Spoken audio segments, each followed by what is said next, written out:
وہ ایک صاحب قربانی کے بارے میں پوچھنے لگے، قربانی کے بارے میں، یہ ابھی قربانی آنے والی ہے نا، تو اس میں بھی یہی اعتراضات، یار اتنا پیسہ غریبوں کو کھلا دیا جاتا ہے بھائی، ایک ایک گھر میں 2-2 لاکھ 1.5 لاکھ 1 لاکھ کی قربانی ہو رہی ہے، ایک جانور کٹتا ہے نا اور اس کا گوشت 3-4 دن میں کباب بنا کے کھا پی کے ختم، اتنا پیسہ اگر ہم IMF کو دے دیتے تو ہمارا اتنا قرضہ ادا ہو جاتا، اتنا پیسہ اگر ہم جہیز کے لیے جمع کر لیتے لاکھوں بچیوں کی شادیوں کا انتظام، بولتے کیوں نہیں بھائی، ہو جاتا۔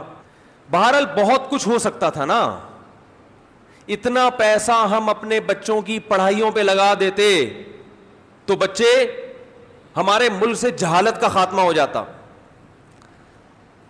اتنا پیسہ یوں کر دیتے تو یوں ہو جاتا، یوں کر دیتے۔ اور اگر چلو گوشت ہی میں خرچ کرنا تھا، بھائی علماء کہتے ہیں نا غریبوں کو گوشت کھانے کو مل رہا ہے، تو اتنا پیسہ گوشت خرید کے اسٹاک کر دیتے اور پھر پورے سال آرام آرام سے تقسیم ہوتے۔ یعنی گورنمنٹ یہ اعلان کرتی بھائی قربانی کی مد میں سب اتنے پیسے جمع کرائیں، 50,000 ہم کرا دیتے، 1 لاکھ رفیع بھائی کرا دیتے، 1.5 لاکھ فلاں کرا دیتا، اور یہ کرا کے گورنمنٹ یا کوئی کمیٹی بن جاتی جو کہتی اب ہم ایک دن میں نہیں بلکہ پورے سال میں ڈیوائیڈ کر کے جانور ذبح کر کے غریبوں میں بانٹتے رہیں گے، اس سے غریبوں کو فائدہ زیادہ ہوتا۔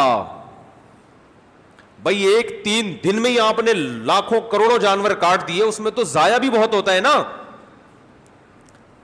ارے اس کو اسٹور کر کے، بھائی یہ گائے مفتی صاحب کی ہے، یہ گائے فلاں کی ہے، یہ گائے فلاں کی ہے، اب یہ بس اللہ کے نام پہ ہو گئی ہے، اب بوقت ضرورت بقدر ضرورت جب ضرورت ہوگی یہ گائے کٹتی رہے گی، راشن بٹتا رہے گا غریبوں میں۔ یہ 3 دن کے اندر اندر ہی کیوں، 3 دن کے اندر اتنا جانور جب آپ کاٹتے ہیں تو فائدے کے بجائے نقصان، بولو نا، زیادہ ہوتا ہے۔ معاشی لحاظ سے جانور کے گوشت کی قیمت بہت زیادہ اوپر چڑھتی ہے، جو ظاہری کیلکولیشن بتاتی ہے، حقیقت تو اللہ ہی جانتا ہے۔ ارے مجھے ایک بات بتاؤ نا یار، یہ بات بھی سمجھانا کوئی مشکل کام ہے؟ دیکھو آپ کے پاس 3 لاکھ روپے پڑے ہوئے ہیں یا 2 لاکھ روپے پڑے ہوئے ہیں، ماہرین معیشت کیا کہتے ہیں، وہ 2 لاکھ ایک دن میں خرچ کر لو یا پورے سال ڈیوائڈ کر کے خرچ کرو، زیادہ بہتر کون سا کیا عمل ہے؟ پورے سال ڈیوائڈ کرو، ایسا ہی ہے نا۔ تو آپ کے پاس اتنے جانور، کروڑوں گائے، بیل، بکرے، دمبے موجود ہیں، تو ماہر معیشت کہیں گے کہ 3 دن کے اندر کاٹ کے ان کے کباب بنا کے کھا جانا، اس سے بہتر ہے کہ ان کو پورے سال میں ڈیوائڈ کر دو۔ کچھ محرم میں کٹیں گے، کچھ سفر میں کٹیں گے، کچھ ربیع الاول میں کٹیں گے، اس سے گوشت کی قیمت بھی کیا رہے گی؟ ہمارے کنٹرول میں رہے گی، وافر مقدار میں غریبوں کو گوشت بھی ملتا رہے گا۔ عقل تو یہی کہتی ہے۔ اسی وجہ سے یہ لبرلز لوگوں کو بڑے اعتراضات ہوتے ہیں، یار یہ کون سی قربانی ہے یار، یہ کیا ہے یار، یہ کون سا طریقہ ہے یار، جانور لاؤ کاٹو، چاہ پہ کسائی لے گیا نکال کے، اور کھال جو ہے نا وہ فلان لے گئے، اور پھر وہ کھایا پیا 3 دن ہلا گلا۔ کچھ لوگ اسٹور کر لیتے ہیں لیکن وہ بھی اپنے لیے کرتے ہیں، غریبوں کے لیے تھوڑی کرتے ہیں۔ محرم میں حلیم پکا دیا اس سے، بس اس کے بعد نہیں چلتا وہ۔ تو یہ کیا ہو رہا ہے؟ دوسری بات، گوشت خرید کے اگر وہ سستا پڑتا ہے، جانور خرید کے کاٹ کے کھایا جائے تو وہ اور زیادہ مہنگا پڑتا ہے۔ تو یہ کروڑوں روپے کا سرمایہ اس طرح بھی ہلاک ہو رہا ہے۔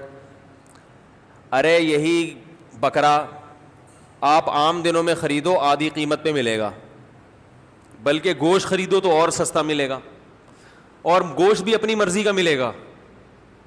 جو سری پائے کے عادی نہیں ہیں وہ سری پائے نہ خریدیں، لیکن یہی آپ بقرعید والے دن خریدو تو ڈبل قیمت پہ۔ کیا خیال ہے بھائی؟ اور اگر کاٹنا ہی تھا تو جو لنگڑے لولے جانور ہیں ان کو کاٹ دو، گوشت تو سب میں ایک ہی جیسا نکلتا ہے نا۔ ارے کسی کا جانور لنگڑا ہے، اندھا ہے، کاڑا ہے، کنکٹا ہے، وہ تو ویسے ہی گوشت پہ تھوڑی کوئی اثر پڑتا ہے۔ جانور اندھا ہو، گوشت تھوڑی اندھا ہے۔ لیکن شریعت نے کیا کہا؟ معذور جانور کی قربانی، بولو بھائی، نہیں ہے۔ یہ تو ایک اور اعتراض ہمارے لیے کھڑا کر دیا. تو اتنے سارے اعتراضات قربانی پہ ہوتے ہیں, ان سب کا ایک ہی جواب ایک حدیث میں موجود ہے. صحابی نے پوچھا یا رسول اللہ یہ قربانی کیا ہے؟ آپ نے فرمایا سنت ابیکم ابراہیم, تمہارے باپ ابراہیم کی سنت, بس اور کوئی لاجک نہیں ہے. جب اللہ نے ابراہیم علیہ السلام کو حکم دیا بیٹے کو ذبح کرو, تو اس کی کوئی لاجک سمجھ میں آتی ہے؟ ابھی تو گائے کاٹنے کا کہا جا رہا ہے, بیٹا کاٹنا تک کا تو کوئی تک بنتا ہے ہی نہیں. بھائی بیٹے کو کاٹنے کا حکم دیا جائے, یہ کسی لبرل کو آپ سمجھا سکتے اس کی حکمت ہے؟ بھائی اقوام متحدہ کو قائل کر سکتے ہو کہ بیٹا کاٹنا بھی اس کی کوئی تک بنتا ہے اس کا؟ وہ مانیں گے؟ ہے بھائی کسی کو بھی بٹھا کے سمجھاؤ یار فلاں کو اللہ نے حکم دیا بیٹا کاٹو, تو آپ فوراً کہو گے یار ہو سکتا ہے وہ بیٹا چور ہو معاذ اللہ, یا وہ بیٹا اتنا بڑا مجرم ہو کہ اس نے کئی لوگ کاٹ چکا ہو, تو اب باپ کو کہا جا رہا ہے اس بیٹے کو کاٹو تاکہ مزید لوگ نہ کٹیں. ڈاکو ہو, چور ہو, ہیں نہ بھائی وہ بیٹا بھی کون ہے؟ اسماعیل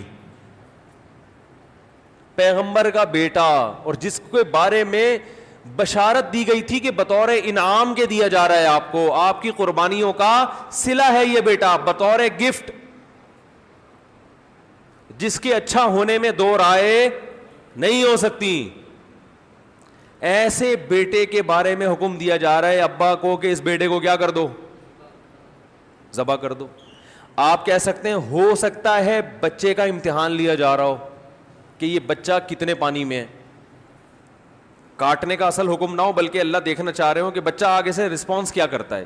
تو بچے نے جواب کیا دیا تھا؟ یا ابت افعل ما تؤمر, اے ابا جو کہا گیا ہے عمل کر لیں. تو بچہ ایگزام میں کامیاب ہو گیا, اب اللہ کہتے بس نہیں کاٹیں. ہے بھائی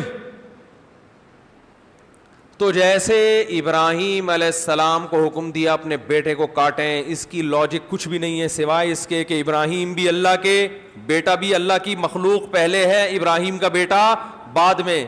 تو اللہ کہہ سکتا ہے بھائی میں تو ویسے بھی کسی کو کسی وقت موت دے سکتا ہوں, آپ نہیں کاٹیں میں کسی اور حادثے سے ہلاک کر دوں, یہ تو مجھے اختیارات ہے نا, دیا بھی تو میں نے. یہ ثابت کرنے کے لیے کہ ابراہیم تو میرا بندہ ہے اور تیرا بیٹا بھی میرا غلام ہے. غلام کو جب حکم دیا جاتا ہے تو اس کے پاس کیوں کا آپشن نہیں ہوتا, بس یہ ثابت کرنے کے لیے کاٹو. تو ہمیں حکم دیا جا رہا ہے کہ بیٹے مت کاٹو بلکہ بیٹے تو مزید پیدا کرو, نسل بڑھانے کا حکم ہے نا, لیکن بیٹے کے بدلے میں جانور کاٹو. اور اس جانور پہ جو اعتراضات ہوں کہ کیوں کاٹنے کا حکم دیا جا رہا ہے, اتنے پیسے سے غریب کی شادی کرا دیتے. ایک تو غریب کی جب بھی مثال آتی ہے شادی کی آتی ہے بیچارے کی مثال, کیونکہ غریب کے ہر مسئلہ حل ہوتا ہے, شادی نہیں ہوتی بیچارے کی. غریب کو روٹی بھی مل جاتی ہے, لوگ زکوٰۃ فطرہ دے دیتے ہیں غریبوں کو, میں نے دیکھا ہے, بلکہ دیتے ہی غریبوں کو ہیں, تلاش کر کر کے غریبوں کو دیتے ہیں. ہر کام علاج بھی ہو جاتا ہے. غریب کا مسئلہ اٹکتا کہاں ہے؟ رشتہ لینے جائے گا, جتنا بھی ترس آ رہا ہو نا آپ کو, آپ بولے گے بھائی تو یہ 1 لاکھ مزید لے لے, پتلی گلی سے نکل یہاں سے, بیٹی نہیں دوں گا. تو غریب کے سارے مسائل کہاں کے کھڑے ہوتے ہیں. اس لیے میں مثال دیتا ہوں, غریب کی شادی نہیں ہوتی اس کی بیچارے کی, رشتہ نہیں دیتا کوئی, تو غریب بھی نہیں دے رہے ہوتے. کمال کی بات یہ ہے غریب بھی نہیں دے رہے ہوتے اس کو. تو اس لیے میری زبان سے نکلتا ہی یہی لفظ ہے ہمیشہ. ہاں تو میں یہ عرض کر رہا تھا کہ لوگ کہہ سکتے تھے کہ یہ جو تم نے 1.5-2 لاکھ کا بیل خریدا ہے, اس سے کسی غریب کی ہی شادی کرا دیتے, یا کھانا کھلا دیتے, یا کسی غریب بچی کو جہیز دے دیتے, یا فلانا کر دیتے, تو ڈمکانا کر دیتے. تو آپ ان سے بولو بھائی جب ابراہیم علیہ السلام کو اللہ نے حکم دیا تھا بیٹے کو ذبح کرو, تو ابراہیم علیہ السلام بھی اس قسم کے اشکال اگر کر لیتے تو وہ اللہ کے خلیل نہ بنتے, وہ معاذ اللہ نقل کفر شیطان کے دوست بن جاتے. تو آپ مجھے بھی شیطان کا دوست بنانے کی کوشش نہ کریں. اللہ نے حکم دیا کہ کاٹو تو میں کیا کروں گا؟ کاٹوں گا. اور حج میں تو اس سے بھی زیادہ عجیب معاملہ ہوتا ہے. یہاں تو ہم گوشت کھا بھی لیتے ہیں, کھلا بھی دیتے ہیں, مینا میں جو کروڑوں لاکھوں جانور ذبح ہوتے ہیں وہ تو بیچارے اکثر ضائع ہو جاتے ہیں. لیکن عقل پرستوں کو اللہ نے یہاں ایک جواب دیا ہے کہ تم جو یہ فلسفے کیلکولیٹر لے کے بیٹھتے ہو نا کہ اتنے جانور اگر یوں ایکچولی یوں ہو جاتا تو ہر سال اگر کٹتے تو ایکچولی گوشت کی قیمتیں کنٹرول میں رہتی ہیں اور ایکچولی یوں ہوتا اور اس سے اتنے غریبوں کے پیٹ بھر جاتے اور اس سے تو جانور ختم ہوتے ہیں. تو اللہ نے ابراہیم علیہ السلام کی سنت میں بتا دیا کہ ابراہیم نے اپنے بیٹے کو ذبح کرنے کے لیے لٹایا تھا نا, تو سب سے زیادہ نسل چلی کس کی ہے؟ اسماعیل کی. اور برکت کس میں ہوئی؟ اسی بیٹے میں. آئی بات سمجھ میں؟ کوانٹٹی کے لحاظ سے بھی اور کوالٹی کے لحاظ سے بھی. آج بھی دنیا میں خاندان افرادی قوت کے لحاظ سے سب سے زیادہ سید ہیں دنیا میں, جن کو شاہ بھی کہا جاتا ہے, سید بھی کہا جاتا ہے, افرادی لحاظ سے بھی. اور روحانی اعتبار سے سید الانبیاء محمد صلی اللہ علیہ وسلم اللہ نے حضرت اسماعیل کی اولاد میں پیدا کیے. تو پتا چلا کہ بھائی جو اللہ کے لیے کٹے گا بڑھے گا بھی, بولو نا وہی. کتے تو 12 بچے دیتے ہیں اور کئی سال ہو گئے کے ایم سی والے نہیں مار رہے, پھر بھی اتنے نہیں ہوئے ہیں بھائی, یہ تو اللہ کا فضل ہو گیا. لیکن گائے, بیل, بکرے, دمبے روزانہ کروڑوں کی تعداد میں کٹتے ہیں, اتنے کہ ہمارے تصور سے جب بھی شنواری جاؤ گے 8-10 بکرے لٹکے ہوئے نظر آئیں گے آپ. ہر ہوٹل پہ یہی ہے. او بھائی سال میں ایک بچہ دیتی ہے بکری یار, گروتھ ریشو کیا ہے؟ ایک بچہ سال میں. کٹ روزانہ رہا ہے, روزانہ. کمیلا جاؤ نا کبھی, کراچی کے کمیلے جاؤ, روزانہ بچڑے 2 دانت کے لائن لگی ہوئی ہوتی ہے. او بھائی یہ تو 2 سال میں ایک پیدا ہوتا ہے ہیں. یہ مرغیوں کی طرف 24 انڈے تھوڑی دیتی ہیں بکریاں اور گائے کہ 24 بھینسیں نکل رہے ہیں اس میں سے.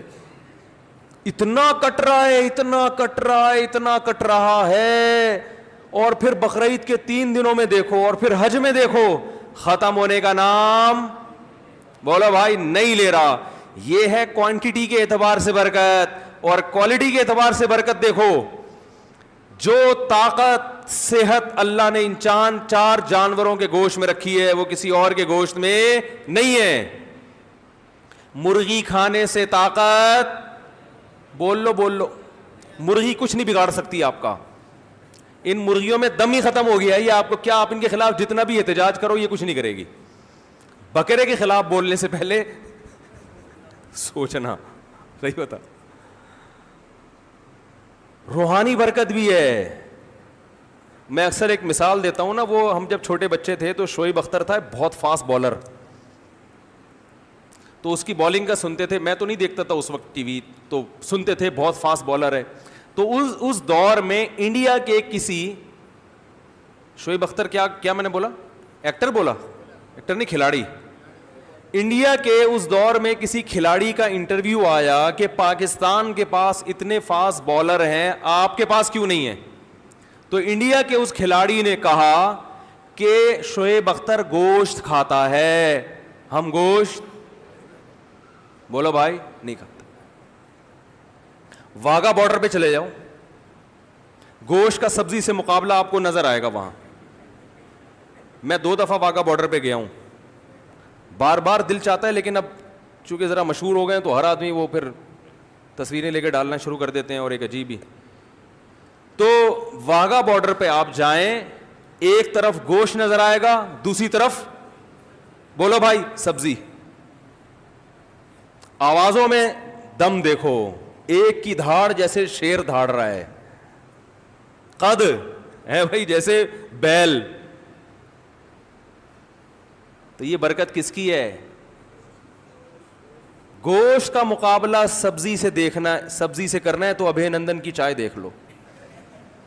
ایک سبزی کھا کر اڑا تھا ہے بھائی ہوا میں, اور ایک, بولتے کیوں نہیں یار, اس میں تو کوئی کچھ نہیں, کوئی پابندی نہیں ہے یار.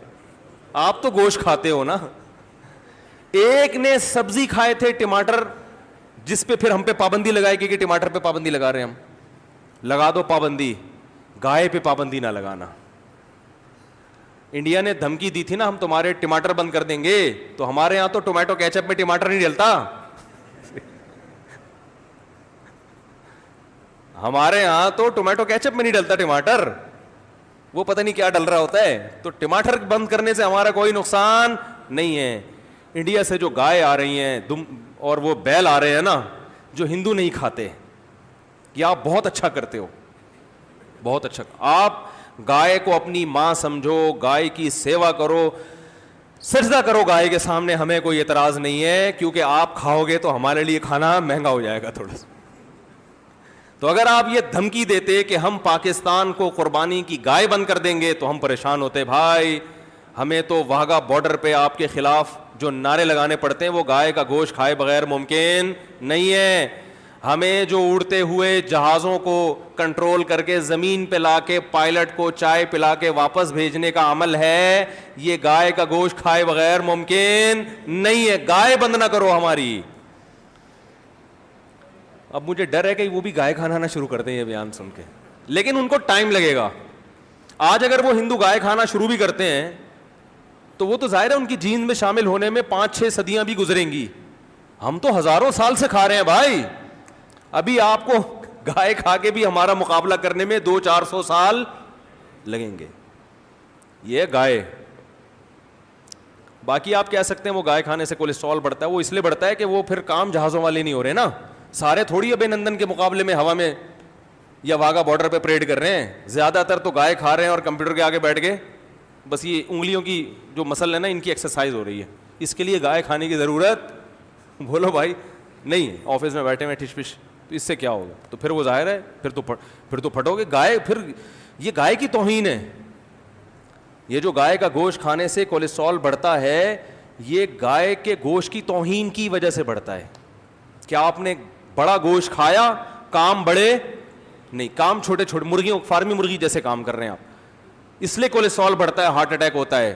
بڑا گوشت وہ کھائے جو کام کیا کرے, بڑے کرے, جو فضاؤں میں جہازوں پہ قبضہ کرے, پائلٹوں کو آسمانوں سے نیچے اتارے اور PIA کے جہاز لے جا کے. اللہ کی پناہ یار, یہ بھی ہمارے ہی یہاں ہو رہا ہے. اس میں گائے کا قصور نہیں ہے, یہ PIA والوں کا ذاتی قصور ہے. تو خیر میں یہ عرض کر رہا تھا کہ نبی صلی اللہ علیہ وسلم نے فرمایا یہ قربانی کیا ہے, تمہارے باپ ابراہیم کی سنت. اس میں بتا دیا کہ قربانی وہ کرے گا جو اپنے آپ کو اللہ کا غلام سمجھتا ہے کہ میرے رب نے جس بات کا مجھے حکم دے دیا میں اس کا پابند ہوں, میری سمجھ میں آئے یا نہ آئے. اور آپ دیکھو کیسا عجیب حکم ہے, 3 دن تک آپ جانور کاٹ سکتے ہو, تیسرے دن کا سورج غروب ہوا اب آپ جانور نہیں کاٹ سکتے. وہ کاٹنا عبادت نہیں ہے. اب وہ ایک جانور ہے, گوشت کھانا ہے تو کاٹ لیں, نہیں کھانا تو چھوڑ دیں, قربانی نہیں ہوگی. حالانکہ وہی جانور ہے, وہی نیت ہے, لیکن اللہ نے کہا نہیں یہ عبادت ہے. عبادت ٹائم کے اندر ہوتی ہے, ٹائم جو جس چیز کا ٹائم ہے اسی ٹائم پہ. عید کی نماز عید کے دن ہوگی, آج اگر کوئی عید کی نماز پڑھنا چاہے تو تھوڑی ہوگی.